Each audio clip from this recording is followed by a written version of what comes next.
Vamos falar de Vasco, vamos falar sobre um jogador que pediu para sair. Vamos falar também sobre... Lembra do Fernando Praz, campeão do último título nacional do Vasco em 2011, a Copa do Brasil? Ele deu uma entrevista para o Benjamin Beck e olha que ele mostrou quanto era desorganizado a associação. Vamos falar também mais de um executivo agora internacional especulado. E vamos falar também, tentar dar um ponto nessa polêmica da entrevista de ontem do Pedrinho, que tem muita gente ainda chorando. Tudo isso após a vinheta. Salve, salve galera do Vascão! Boa noite para todo mundo! E dia 13, 14 de abril a bola rola, e como rola em São Januário, Vasco e Grêmio, a estreia do Campeonato Brasileiro, e ainda o horário da confirmação da data ser confirmada pela Confederação Brasileira de Futebol. E antes de mais nada, eu peço que vocês me desculpem se eu estiver gritando. O implante coclear está em manutenção, deve voltar em torno de 15 dias, mas a gente precisa trabalhar, precisa produzir conteúdo, então a gente continua trabalhando sem ouvir a nossa voz. Legal. E novamente um agradecimento à assessoria da associação por esse fato de não estar com implante. Já tinha solicitado o credenciamento, que é importante, né? Entrevistar o Pedrinho. E justamente eu não estar com o coclear, eu pedi para ser o primeiro a perguntar, para não, sem querer, não repetir uma pergunta de um colega. E podia, quando fosse chegar para mim com o microfone e eu não ouvir que um colega atrás tivesse perguntado, repetir. Então, por ser mais acessível para mim, eu pedi isso, e obrigado aos colegas também que entenderam, e eu pude ser o primeiro a perguntar ontem lá. Bom, e vamos continuar trabalhando, que o Vasco não para. Aliás, o Vascaíno pode morrer de qualquer coisa, menos de tédio. Então, o Vasco não para, sempre tem notícias e polêmicas. E o Rossi, ele pediu para ser negociado, pediu para sair, já que ele não tem sido muito aproveitado pelo Ramon Dias nessa temporada. E dois clubes estavam interessados no atleta, eram o Goiás e o Santos, ambos vão jogar a Série B desse ano. O Goiás era treinado pelo Zé Ricardo até um pouco tempo atrás, que foi técnico dele no Vasco da primeira passagem de 2019. E ele gosta muito do Rossi, teria pedido a contratação do jogador, porém o Zé Ricardo foi demitido do Goiás. E com isso o Santos largou na pole position, pode dizer, para ser mais um reforço do Peixe. O Santos se classificou para a final do Campeonato Paulista, e com isso seria uma contratação para avisar a Série B do Campeonato Brasileiro. Assim como o Vasco, o Santos também teve várias administrações que não geravam pelo clube, e o Vasco caiu 5 vezes, e o Santos agora caiu pela primeira vez, e eles estão com a missão de retornar o Santos ao lugar que ele nunca deveria sair, assim como o Vasco nunca deveria ter caído.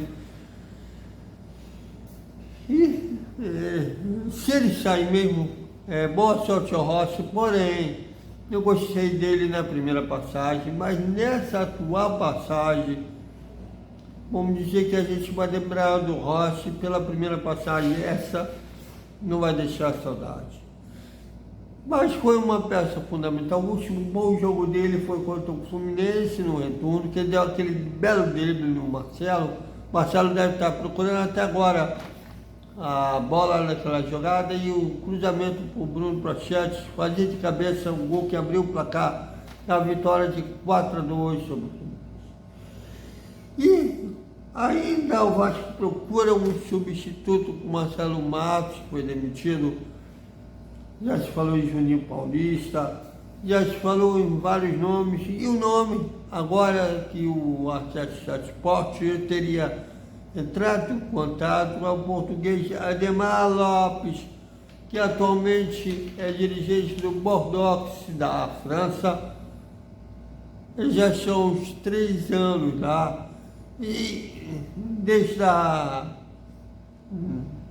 que ele assumiu como um dos dirigentes do Bordeaux, a equipe francesa brigou 2 anos para não cair, tendo sucesso, e no ano passado não teve jeito, caiu para a segunda divisão do Campeonato Francês e atualmente está na 13ª colocação da Série B, no Campeonato Francês, 10 pontos atrás do líder.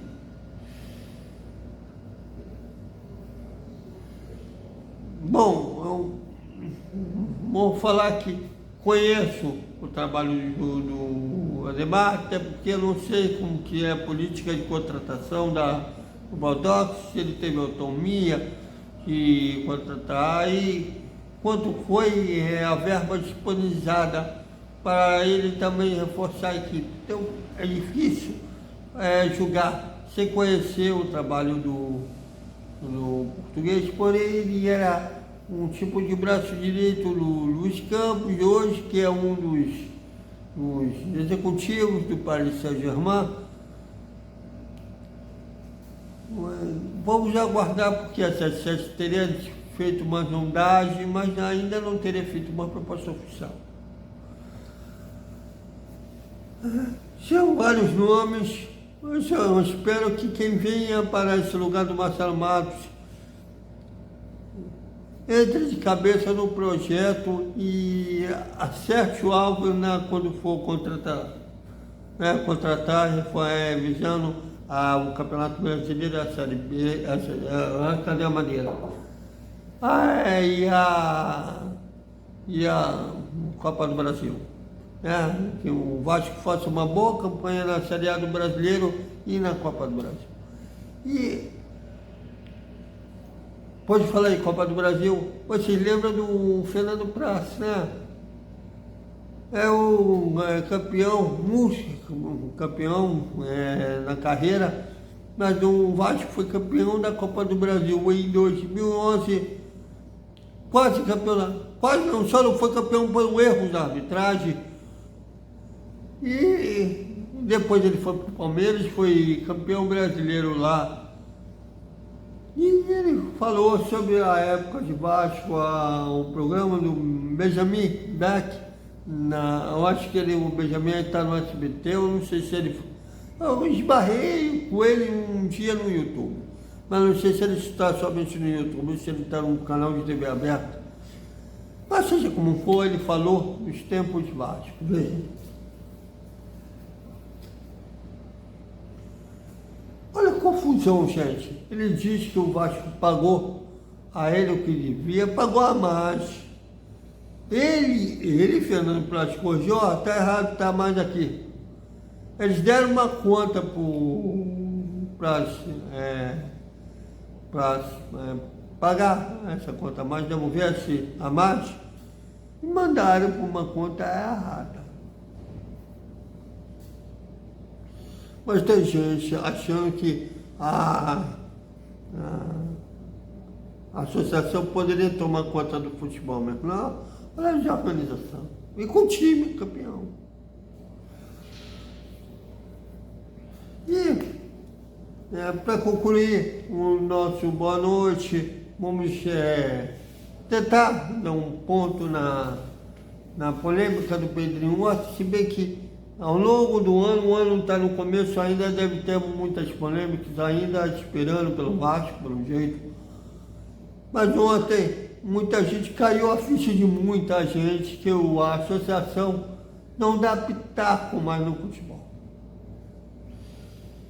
E tem muita gente chorando que deveria rever o contrato com a 77 e tudo mais.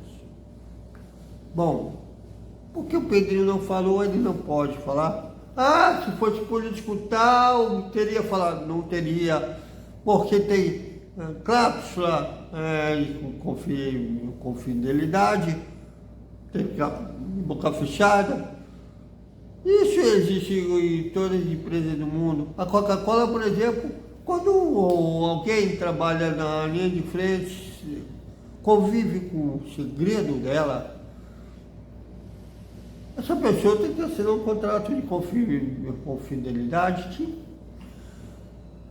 mas se for demitido não pode falar, senão toma processo. O Pedrinho deixou claro ontem que pela instituição, pela pessoa física, ele não pode falar.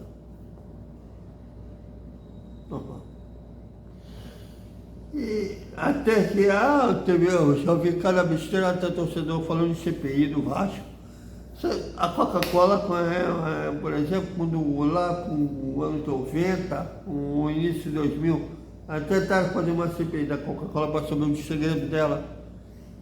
A única coisa que a empresa americana fez foi ameaçar de pegar as coisas dela, romper os contratos que tem no Brasil e ir embora. Acabou assim. Então, em qualquer empresa existem segredos.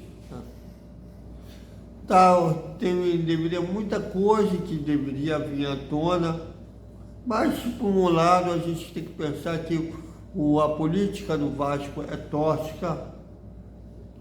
A gente conhece como eram as eleições do Vasco e a eleição do Vasco não acabava.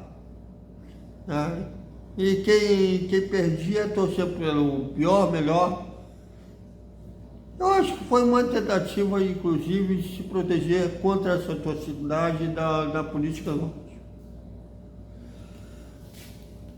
E é algo que eu queria, um político fora do futebol. Agora, tem muita coisa a ser cobrada da sociedade. Tem, as inclusive promessas não cumpridas, que teria competitividade, né? Como o último Vasco Flamengo, com a diferença grande em termos financeiros entre os dois times. Isso tem que ser cobrado. Agora, essa parte da 77 se proteger contra a toxicidade da política do Vasco, é isso. Então, é isso, galera. Até o nosso Despertar Vascaíno. E amanhã teremos também o nosso Boa Noite com o resumo da sexta-feira do Vasco, a Sexta da Paixão. Até mais.